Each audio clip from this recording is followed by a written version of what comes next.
that's for me, living life so merrily. It's so easy, can't you see? Polka, polka, that's for me. Polka, polka, everyone come along, it's lots of fun. Welcome back, everybody. Miguel Dorada here at the latest Talk and Shoot podcast. I have co-host Mike Davis. We've upgraded Mike to co-host here in these last few podcasts.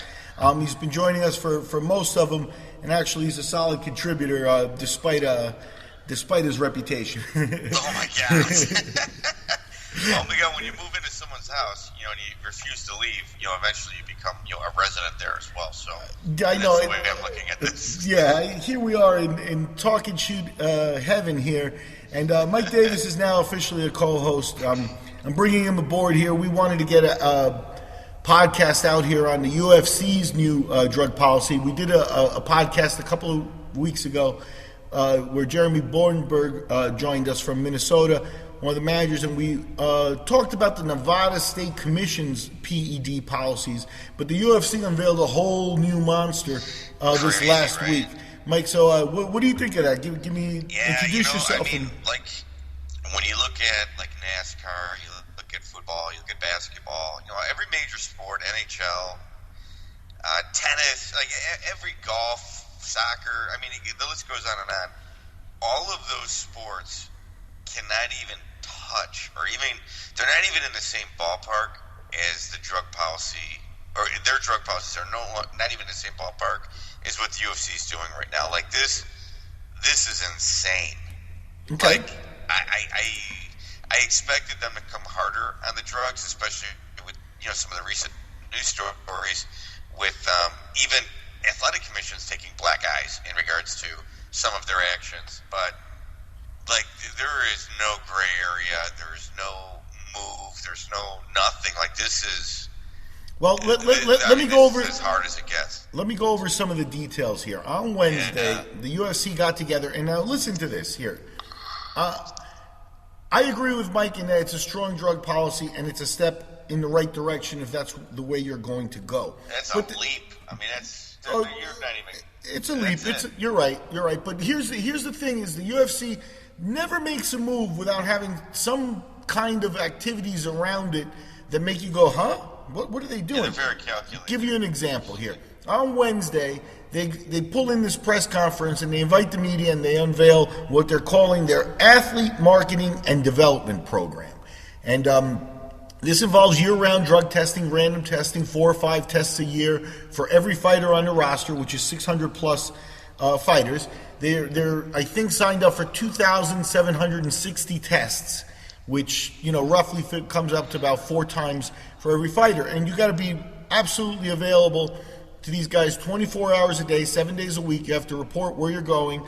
If for Thanksgiving you go to your mom's, or you're Brazilian, you take a trip back to Brazil, you have to let them know, and they're going to have to be able to go and take a test at any time. So yeah, that's the unprecedented nature of what they announced. But again, here's the questions. SureDog, which is one of the bigger sites covering MMA in the world, had a video on this, and the video of the conference, and it's been taken down. It was up on YouTube, and it's been taken down. Why? Why are they taking this down? Now all we get is this secondhand texts of everything. What are they nervous about that they actually have to pull video of a press conference where they're actually have a high potential of looking good? A high potential of looking good. Because what the policy does is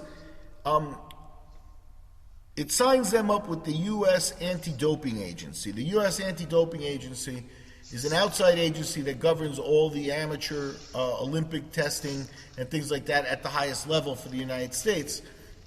And they're now in partnership with them. So the U.S. ADA will be administering all the tests. So now Luke Rockhold decides to go to Brazil on vacation, and he reports to the US ADA and the UFC that he's going to be down in Brazil from certain day to certain day, and he could, walk into the gym or whatever he's doing down there, get back to his hotel, and find a member of this agency asking him for testing.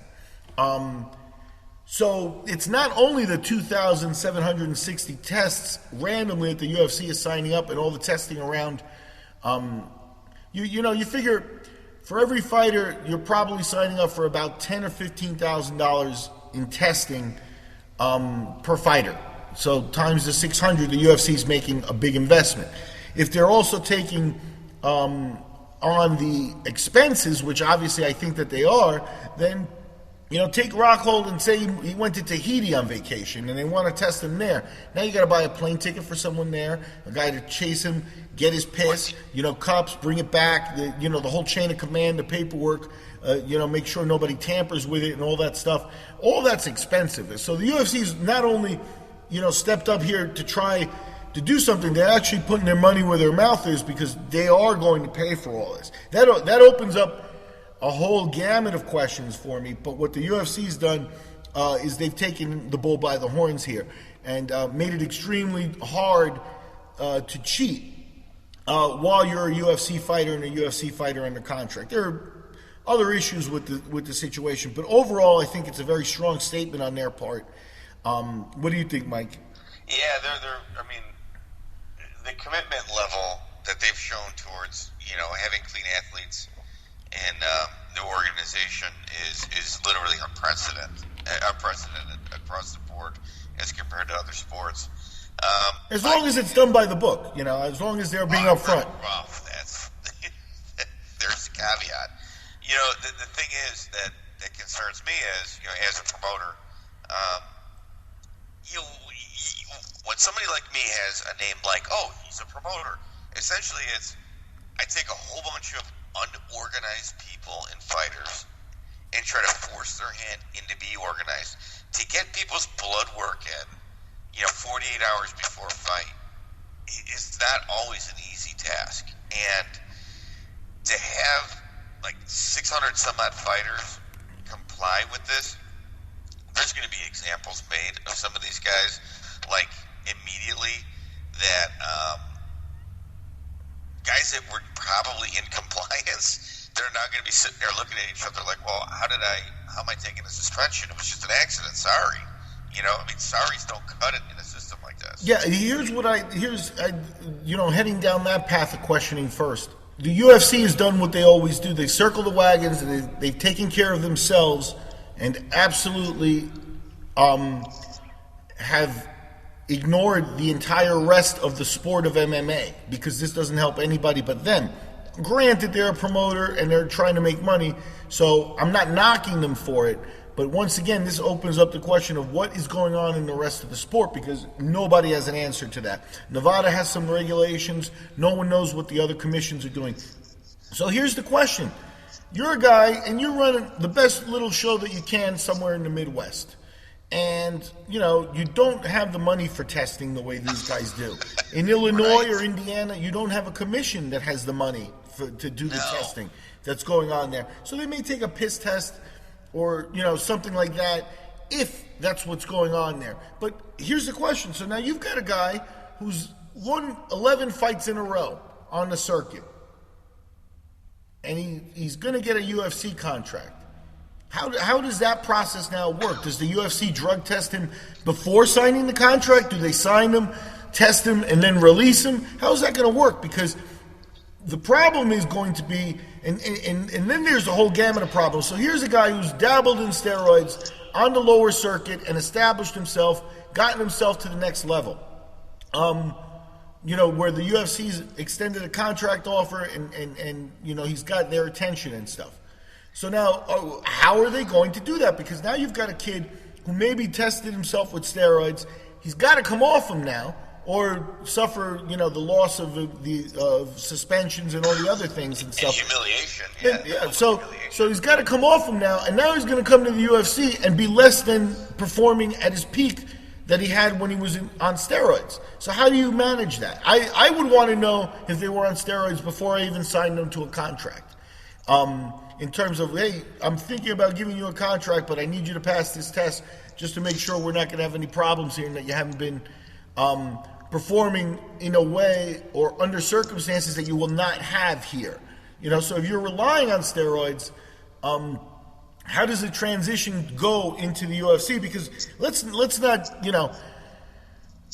for you to think that a lower level fighter on one of these shows that might consider or be dabbling with steroids is going to stop doing it because this UFC policy came on and because maybe Nevada's made a statement, That's not going to be the case. These guys are in Indiana. These guys are in West Virginia. They're all over the place, and they're not being tested. This is what's obvious now. The rest of the sport of MMA doesn't have the drug policy the UFC has. So how do you even get to the UFC? You know what I mean?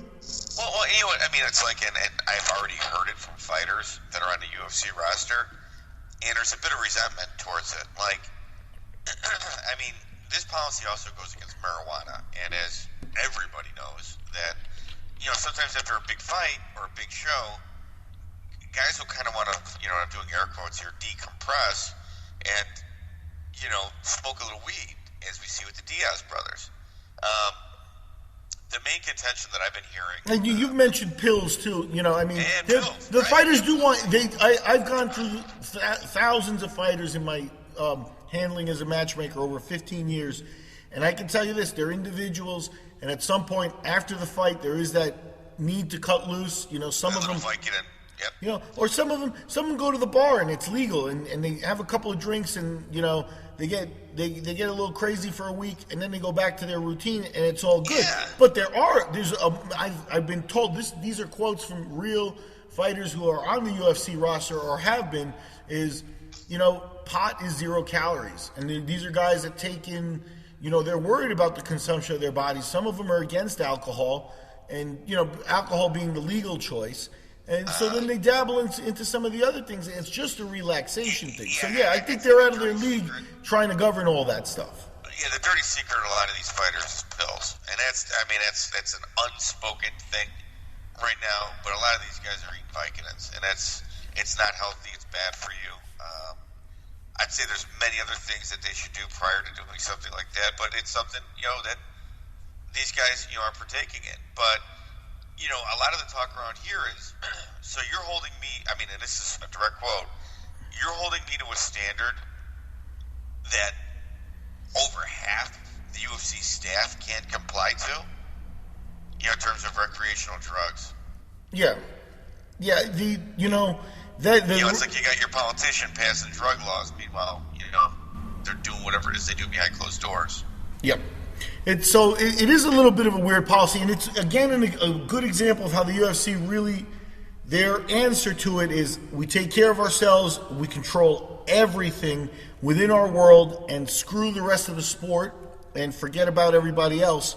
But, you know, at the end of the day, 15 to 20K per fighter per roster is not that much money for a corporation like that. It's not, but look at the overall volume. I mean, you're talking like 600 guys, man. Like, yeah. So here's the question. You know, you look at it. Basically, Bellator, you know, with the Viacom money and shuffling this, who knows what their finances are like. At least you know the UFC makes money and stuff. But Bellator could probably afford this. At some point, they could probably dig up a few $1,000,000 and implement exactly the same thing. Are they going to do that? Bellator's not touching this. No way. Yeah. Here's the other question. You know who else could afford this? Top Rank. Fighting. Top Rank, the biggest boxing promotion, Golden Boy Promotions. You know, and I'm not talking about grassroots boxing. I'm talking about the biggest boxing companies in the world today. Sauerland in Germany. They're not going to touch this. You know what I mean? And neither is Top Rank. Top Rank is not going to come out and say, you know what, we're going to put in this type of drug testing for all our athletes so that, you know, in boxing, it's pure. They're going to wash their hands and leave it to the commissions. So all the UFC has done is kind of set a standard. Nobody else is going to follow them, and then they're going to see how it works out for them in terms of, you know, PR and things like that. This is basically a PR move on their part, where they can come out and say, here, this to me is the big argument. Let's get into this. The bottom line for me with steroids is this, Rosie Sexton, who fought in the UFC and is a doctor, you know, an intellect and a very well-respected mixed martial artist from England.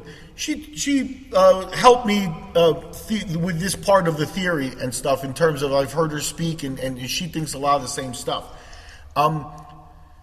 You start with steroids. You start with, are you going to allow the use or not? Okay? And that's the essential question here, because right now we are not allowing the use. So the rules are you're not able to use them. How do you enforce the rules? Well, there's the problem, because you can set rules all you want, but nobody's been able to enforce them. The UFC is now coming as close as anybody ever has to actually being able to police this stuff in a legitimate way. But none of the rest of the sport, none of the other organizations are following through. And it's just the UFC circling their wagon saying, hey, we take care of our own.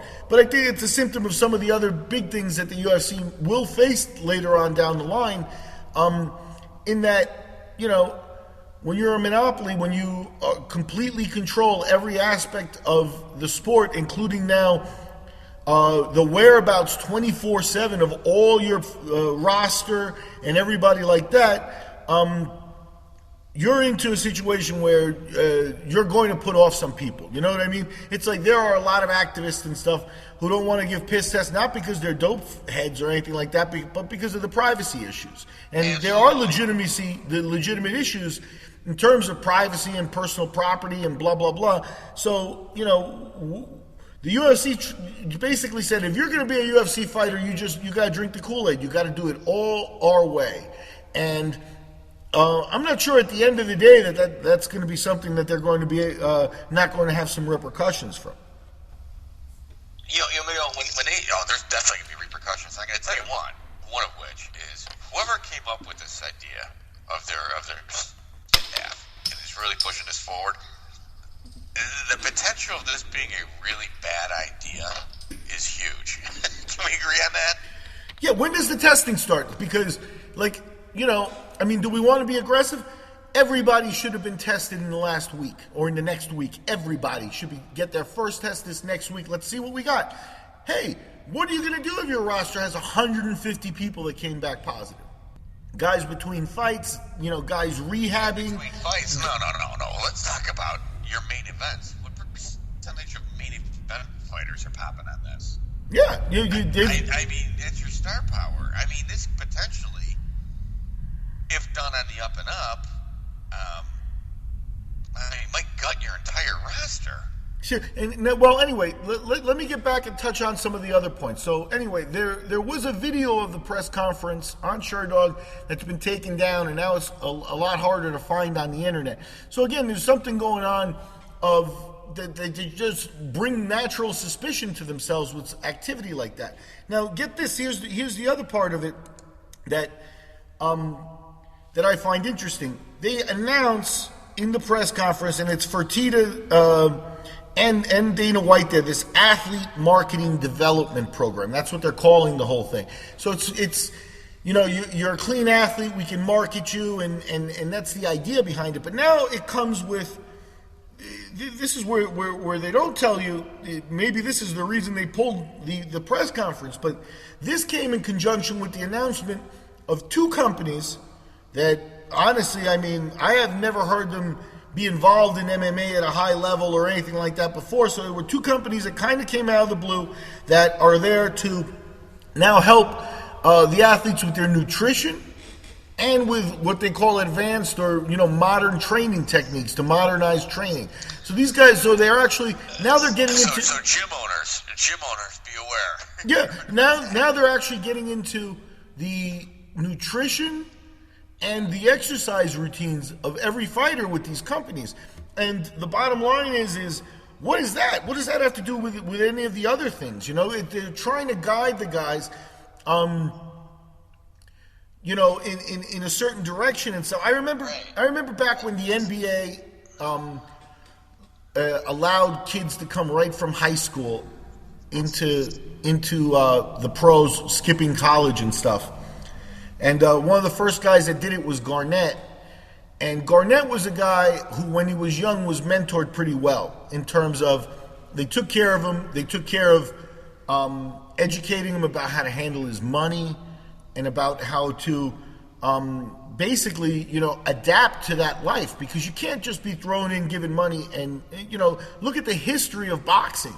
If an athlete is giving his all for the 10 or 15 or 20 years he's capable of doing it, and not thinking of the future, you're writing yourselves a bunch of tragedies. The MMA ones are coming, my friend, because we haven't had, a generation of MMA people pass away because of, it's been 50 years since the start of the sport.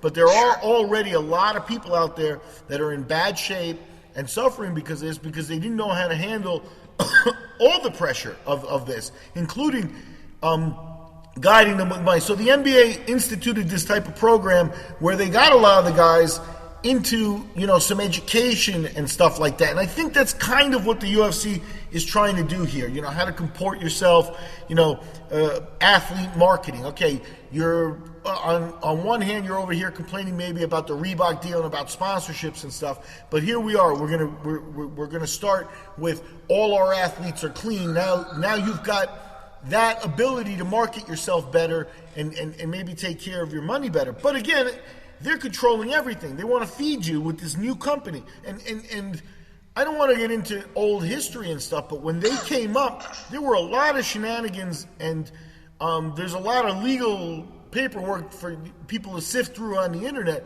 over a company called Zions that the UFC... Oh, my God.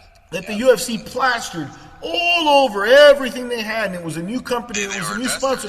Owners. And here's the what happened there too. To me, was Zions was kind of as an outside observer, because I know there's a lot of details, and I know that there's a lot of people who know more of the details than I do, especially for this conversation. But for an outside viewer, the UFC has new owners, and you're starting to see a transition where they're getting rid of the ma and pa little sponsors and little things that were around the company. And Zions was like a propped up corporation that they were bringing in, and they plastered all over the place.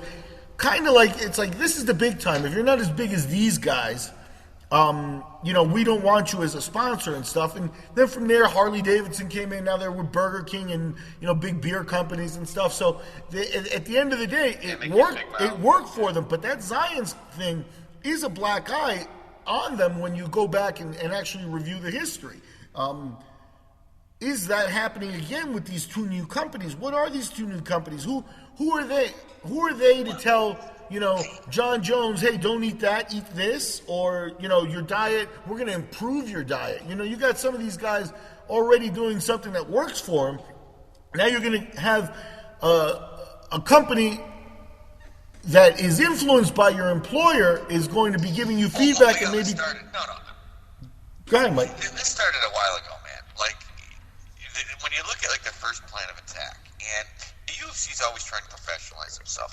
And we talked about this happening in the last podcast. If you go back and listen to the Reebok podcast, you and I both said, hey, listen, gyms are next. They don't want to deal with everybody. You only want to deal with as many people as you have to, especially when you're a big organization. And right now, you try to think, well, this whole nutrition and workout techniques thing, is that what the whole UFC gym is? Is that why it's set up? I mean, years ago when they first bought out, was it like LA Boxing? Was the whole modus operandi to one day kind of circle their wagons of anybody that wants to be a professional fighter, have them in these gyms so they can monitor them better. And then it's like the whole diet, everyone knows the name Mike Dolce. He's done really well for himself as a dietitian. Costs a fortune for some of these fighters. But at the end of the day, he gets people where they need to be. Is this their way of saying, well, Mike, thank you for your help, but, we've got your information now. Yeah. And we're now going to implement it. So, these guys can save a little bit of more money so we don't have to pay as much. And now here's where this stuff goes does that make sense to you? Yeah, no, absolutely. I completely agree. They want to take... So this is the process that this sets up. You got a kid fighting, whatever circuit show you want to pick, out of Jersey, although Jersey's got a big boxing commission and they do some testing and stuff. I don't know if Jersey's going to be implementing the full gamut of testing. Then you've got smaller commissions, Indiana and in the Midwest, all over the place. You got a kid there who's been a standout on the shows, and he's been using. He's been using steroids to establish himself. The UFC comes along, and or even let's say you have a kid, so the kid with the steroids is going to have his problems getting into the UFC and possibly performing at what's going to need to be a higher level because he's had a little crutch before that he cannot use anymore. But now take another example of the same kid. This kid's not a steroid user though. This kid is on the circuit, working hard, staying clean, and trying to get advanced in the sport, trying to move up. He's got he's got a gym where he's been introduced to the sport, where people, maybe with some experience in this have brought him along and stuff like that. And a lot of those gyms, a lot of those relationships become personal, You think about, to bring back old MMA history, but remember all the bitterness about the breakup of the old Brazilian top team type of stuff. Yeah. When Carlson Gracie was the elder statesman, and the fighters were starting to get out into the world of fighting, and the team kind of broke up because of the division of money and stuff like that. But do not take away that Carlson Gracie also, especially while he was training those guys, had a very personal relationship with those guys. Mario Sperry, Ricardo Laborio, these guys are icons right now in the sport. But they came up with a very personal relationship in their jiu-jitsu. And many people would argue that was part of the reason why they made it to the elite level is, that Carlson was more like a father in many ways, kept them off the streets. The Laborio, Sperry, some of the guys on that team, were a little bit of the street fight type, like Waleed Ismail and stuff like that. Going back in the old days. But at the same time, how do you control Waleed? I was with Carlson Gracie, Ishmael, and those guys at one of the UFCs where they actually got in a fight with Tank Abbott in the back. It's kind of famous. I think it was UFC 12. Abbott had fought Vitor Belfort, and Belfort was there with Carlson Gracie as his teacher, and he was there. His team, they had bought Carlos Barreto, who's a big giant fighter. He was a little older already, and Waleed Ismail was there, and they got into a brawl with Tank. Tank was drunk in the back, and at the post-fight party, and they were fighting. There was some chairs thrown, there were some fists thrown. It de-escalated quickly. Why did that de-escalate? That de-escalated because Carlson Gracie stepped in and kind of handled the situation. Mark Coleman was there. He was the UFC champion at the time. And because it was a small UFC 12, it was not a big corporation. Coleman traveled alone, which is a good thing because if he had been with Randleman and some of his other cronies, that could have been a real hell of a fight that nobody would control in that little hotel room. But Coleman was there, and Coleman was looking to get into this. I think he would have fought Abbott or the Brazilians at that point because he was alone. He'd had a little drink. And, he's kind of, he's a type A personality. He was marking his territory. Up for the challenge. Why did that stop? Because Carlson Gracie controlled his guys. Carlson Gracie went in there and said, Waleed, Coleman's the champ. Let's respect the champ. Let's back off and not mess with it. It's not Abbott. Abbott's the one who started this, and Ortiz was there, and so was Eddie Ruiz and Carl Herrera. Or Herrera, the guy that Goodridge almost killed in the UFC with elbows. But all those guys were there, and Ishmael and Barreto were, aggressively looking around for fights. And Coleman stepped in, Tank backed off, and it was Carlson Gracie that de-escalated the situation by calming his guys down. Now, that long rambling story is for what reason? Take that and compare it to the modern gyms now. John Jones was running around with pot in his car and he's banging broads. And I'm just saying that because they found boxes. I watched the video recently. They found boxes of condoms in there. So I don't know what he had what he had going on there.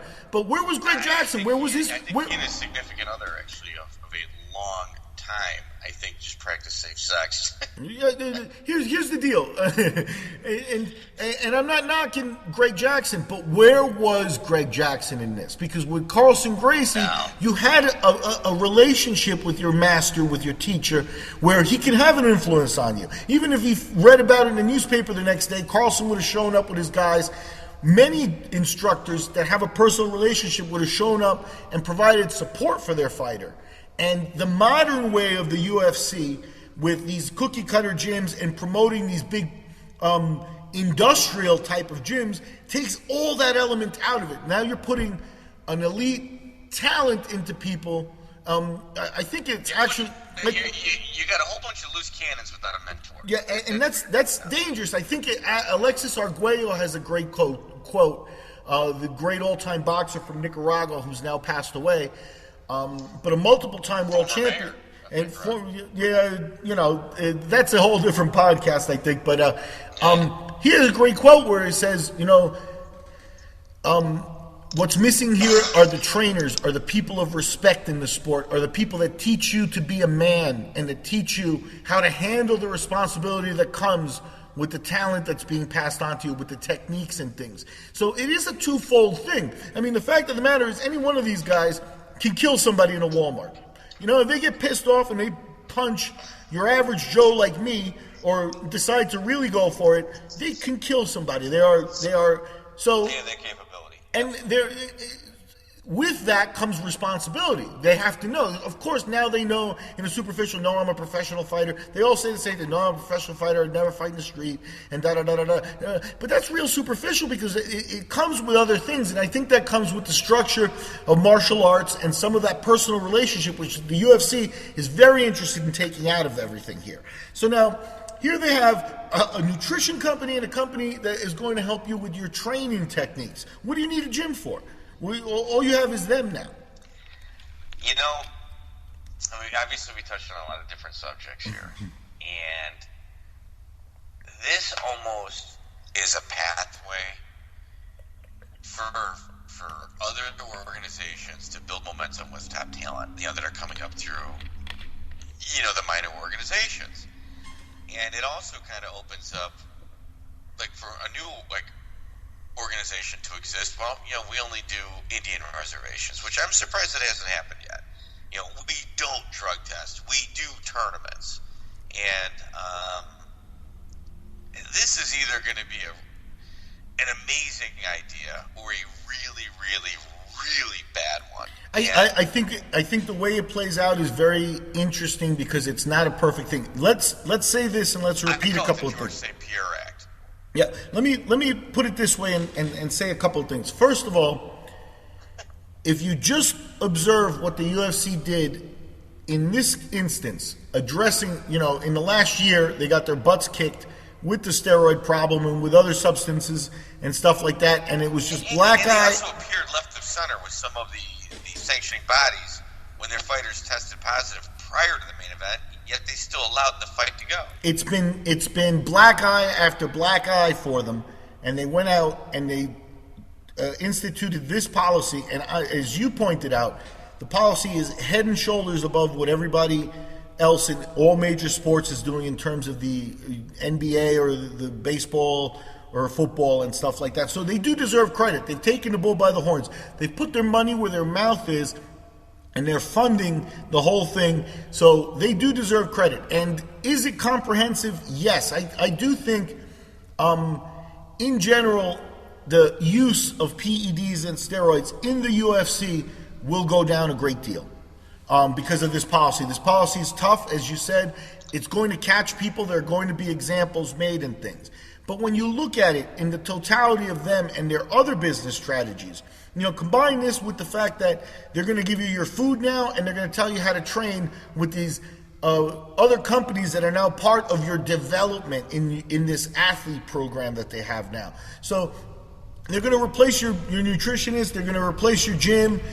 They're controlling everything. Now with Reebok and that other deal, which we had another nice podcast on, but with Reebok now, They're going to control what you wear. They're going to control your income of sponsors. Here's your check for what comes in and stuff. It's another tract of them controlling everything. And though, again, I think their hands are a little bit tied because, what are they going to do? Pay for everybody? No, you can't do that. That's not business either.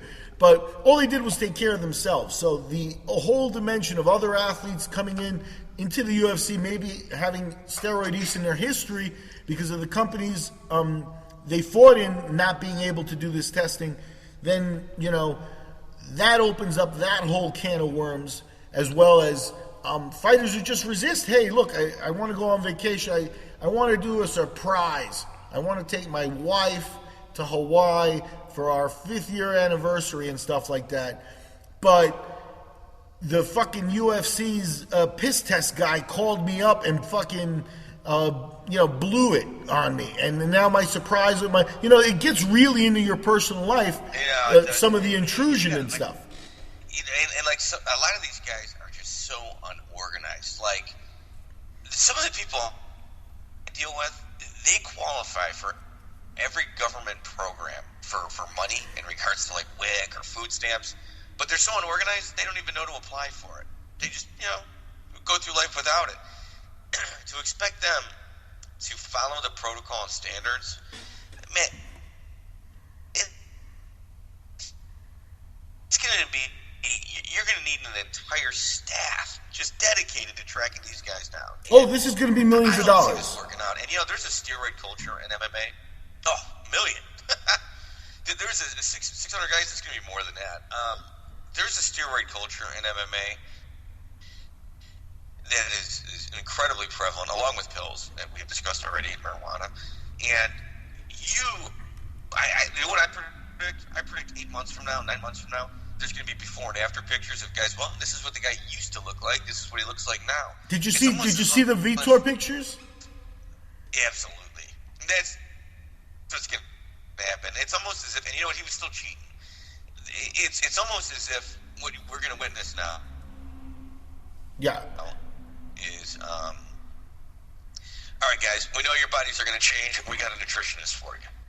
Yeah, that's what they're saying. And it's the kind of thing where it's like, the UFC's always had, I think, Joe Silva's one of the proponents of it, but they have what they call the eye test, And I'll give you a different version of the eye test, but it's like, does the fighter look good first, So you get a couple of patterns here. First of all, I think they encourage men to shave their bodies and stuff because of the look and things like that. And, they want the six-pack. They want the muscles as opposed to, like Mike Russo and stuff where, Mike didn't get a lot of love in the UFC.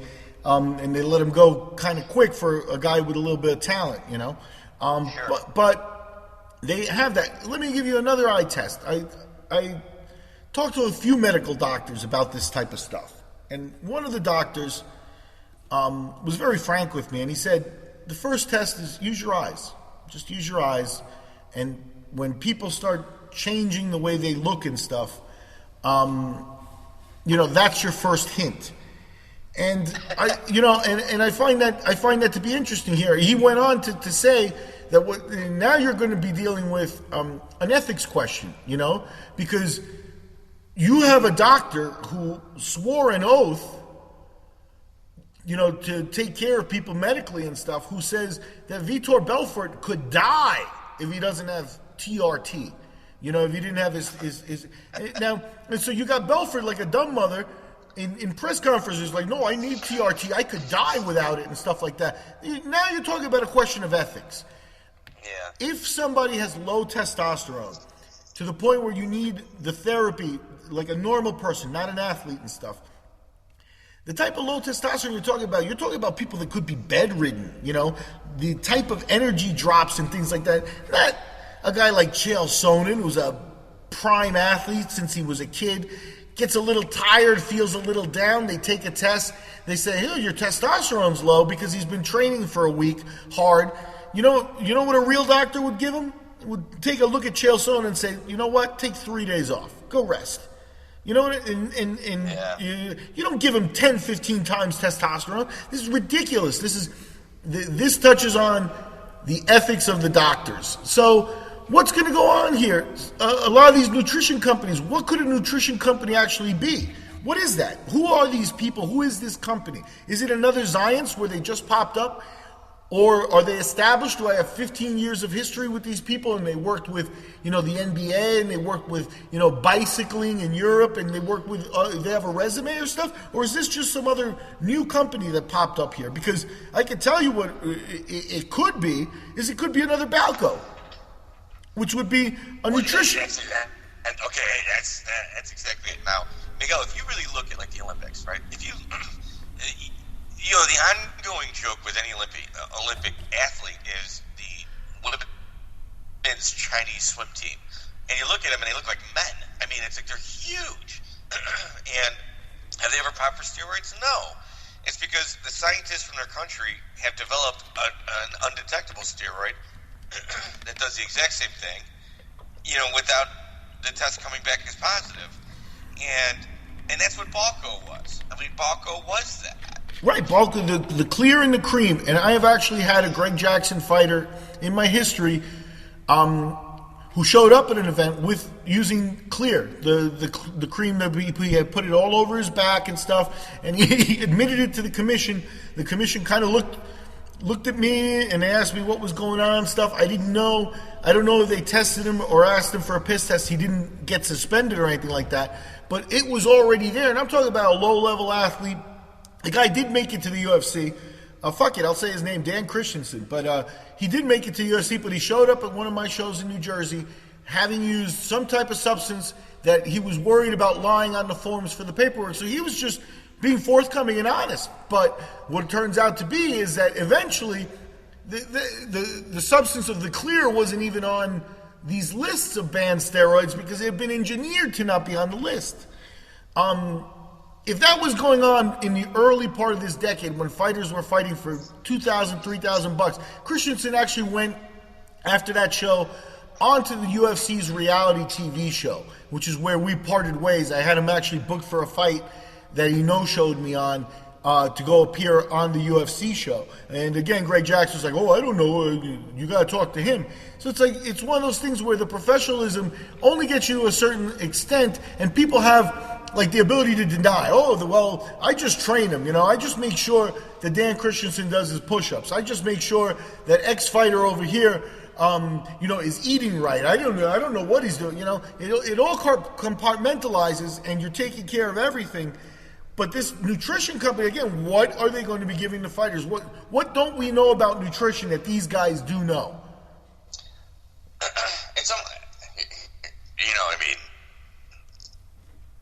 The inner cynic in me, and conspiracy nut, which I try not to be. It's just like, all right, well, these are the tests we're putting forth. Now take this stuff that the test isn't going to pick up. It's like. Yeah, and again, there's where you're talking about ethics too. But Miguel, you hate to go down that path, but I don't know. There's where you're talking about ethics too. There's something going on here, man. Man, you've got entire gyms that are in the UFC that are a feeder system to the UFC that have champions in the UFC that they're using steroids. They're without a question without using steroids. You're gonna pop all these guys off now? Come on. Yeah. And if I was on the UFC roster and I had some bad habits, I'd be like, well, the contract I signed didn't stipulate this. I'm not taking it. I'll be honest with you. Their contracts of 40 pages and stuff, I do believe it might be in there. It might be in there. In general terms, they own you pretty completely. And I'm not saying that they could say, look, you can't eat McDonald's, we're going to feed you. I don't think it's at that level and stuff. But yeah, I think they could say, if you're a UFC fighter, you must pass these drug tests.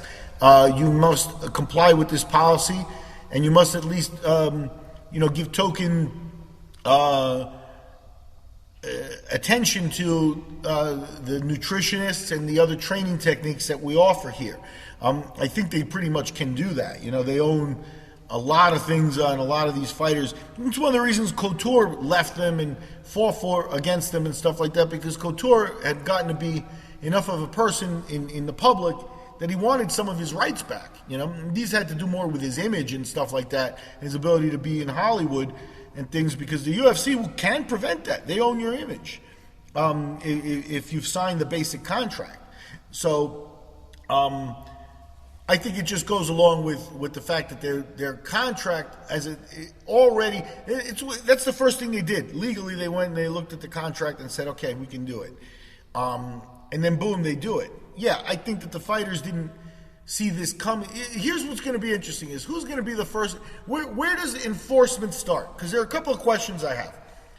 Wanderlei Silva never tested positive, but somebody in Nevada had decided that they were going to test him, and they hit him for a random test at his gym in Nevada, and the guy, the guy took off like Carl Lewis,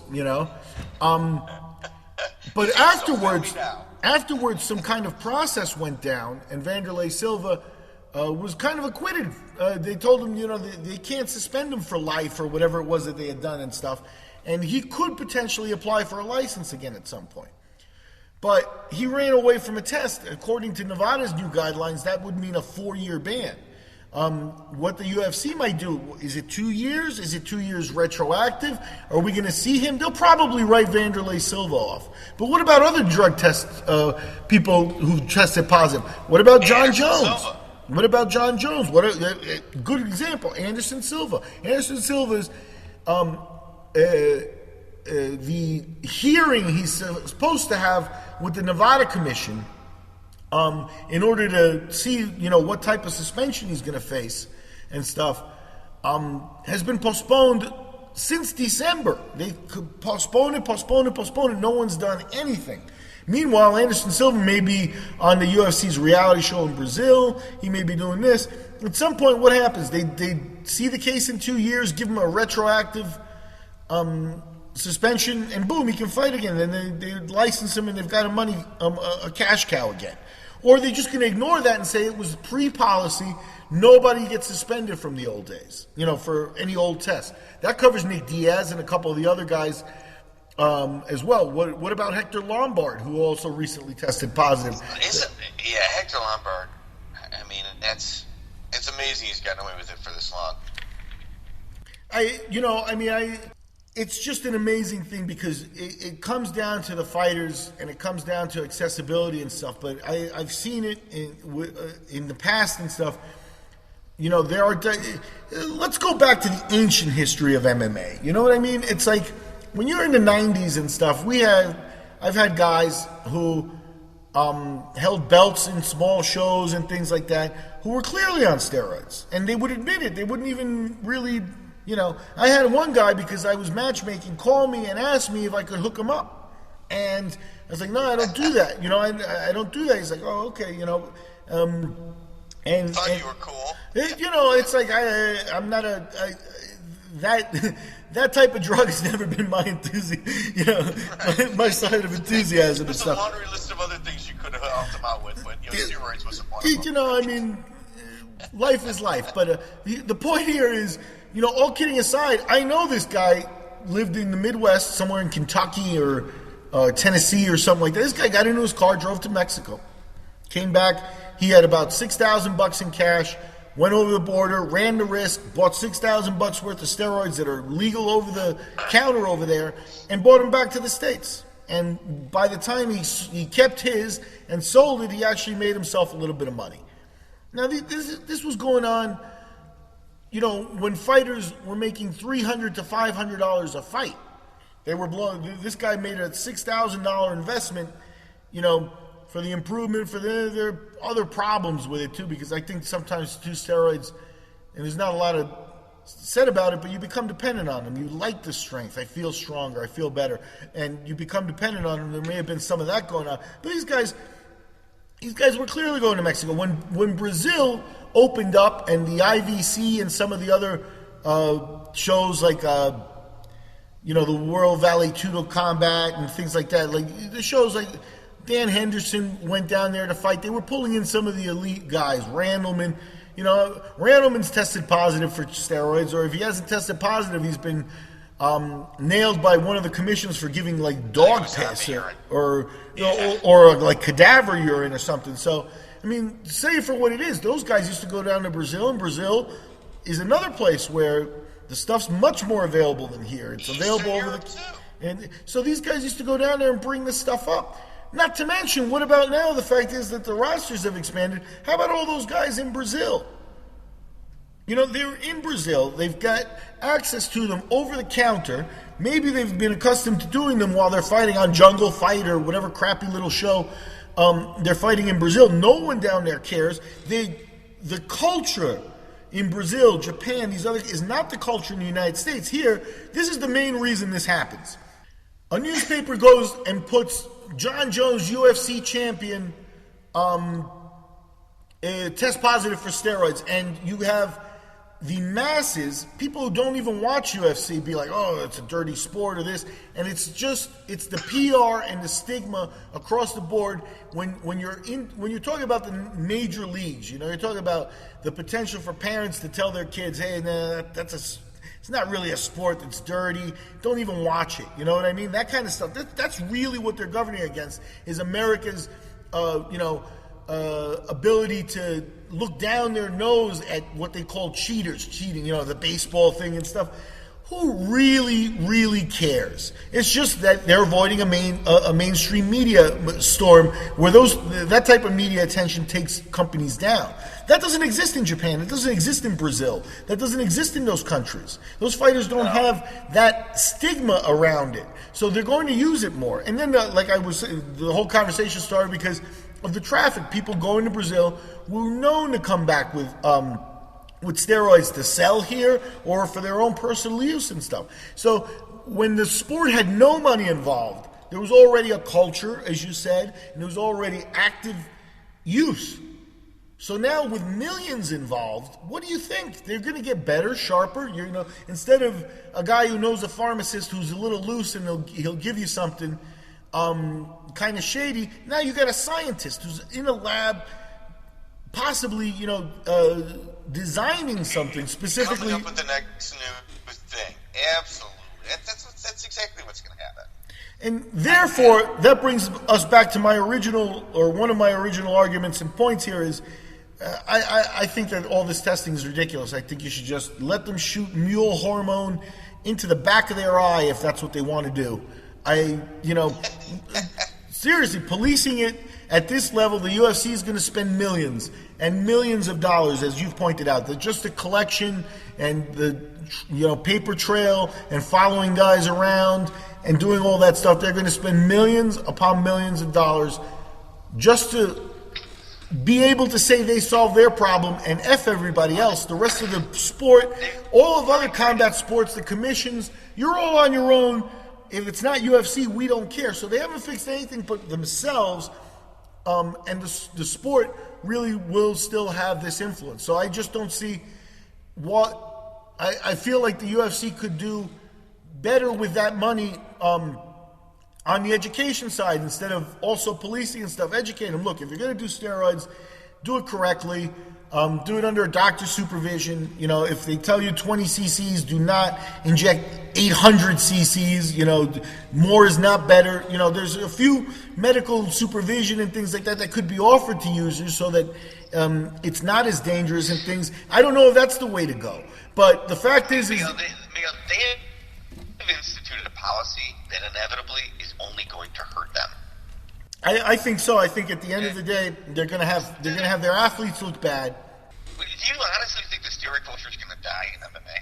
Come on. Yeah. It's like I said. It's about a look. It's about a feel. On the grassroots level, you got guys that just want to say, "I'm a cage fighter." This is how I look like. Everyone's using Anavar on a grassroots level. Everyone is, and out of those. All the posers you get locally, occasionally you get a guy that kind of gets out of that box and gets into the UFC. To even get a contract by the UFC is an amazing feat within itself, and it's not going to change. It's not going to change, and really hurting themselves. Yeah. There's going to be some examples being made that are going to shock people. That's the next thing. That's what I'm waiting to see. I'm waiting to see who the first victim of the policy is. Canceled. And there's going to be main events. This is going to destroy the UFC's pay-per-views. I'm telling you that right now. This thing is going to alter cards, worse than any injury bug that they've ever experienced. Well, it'll be a cleaner sport, and that's kind of... Yeah, and that's really what we want. I mean, at the end of the day. And we do. We want these guys to be safe. But at the end of the day, these are grown men doing what it is that they are going to do. And the steroid policy is one thing. It's the other drug policy that's tied in with this that I think is going to be the major issue. Yeah, we'll see. We'll see how all this plays out. It's been an interesting conversation, Mike. I'm going to go ahead and cut it short here, and we'll possibly follow up as soon as somebody tests positive or as soon as there's more news on this. But certainly an interesting topic, certainly a big hot button topic that we're going to revisit here on the Talk and Shoot podcast. For Mike Davis, I'm Miguel Dorati. We are out of here. Take care. All right, bro. See ya.